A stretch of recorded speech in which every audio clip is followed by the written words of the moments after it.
अस्सलाम वालेकुम viewers, welcome to my channel Faiza की अनाइज़ा।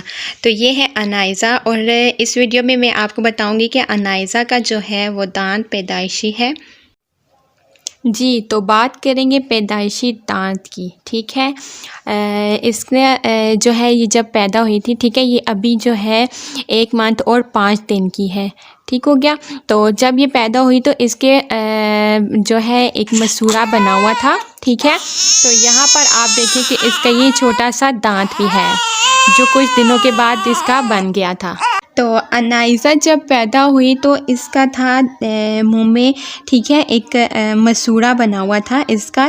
तो वो जो है फिर कुछ दिनों के बाद जो है वो तैयार हुआ और तैयार होने के बाद आप यहाँ पर देखिए कि इसका जो है एक तीत बन गया है, ठीक है, एक दांत निकला है। तो यहाँ पे आप देखें कि इस तरह से इसका ये दांत निकला है। तो मैंने तो पहली बार देखा है इस तरह से पैदाइशी दांत बच्चों का। अभी ये जो है चिल्ले से नहीं निकली, 1 मंथ और 5 दिन की हुई है। तो उस हिसाब से अगर देखा जाए तो ये पैदाइशी दांत ही आता है और मैंने पहली बार देखा है।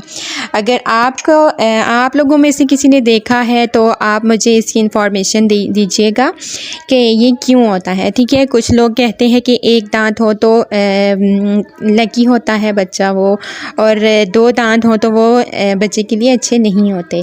तो आपने अपनी नानी दादियों से पूछना है कि ये इस तरह से क्यों है, ठीक है। पैदाइशी दांत का मतलब क्या है, ये लकी होता है या नहीं होता, ठीक है। आपने ये मुझे पूछकर कमेंट करके बताना है ज़रूर, ठीक है। अगर आपको ख़ुद पता है तो तब आपने ख़ुद भी बता दीजिए। और अगर आपको मेरी वीडियो अच्छी लगे तो इसको लाइक शेयर ज़रूर कीजिएगा। और आपको तो पता ही है कि अनाइज़ा के लिए प्यार आपका सब्सक्राइबर की ज़रूरत में मिलेगा, तो चैनल को सब्सक्राइब ज़रूर कर दीजिएगा। फिर मिलते हैं एक नई वीडियो में, तब तक के लिए अपना बहुत सारा ख्याल रखिएगा। अल्लाह हाफिज़।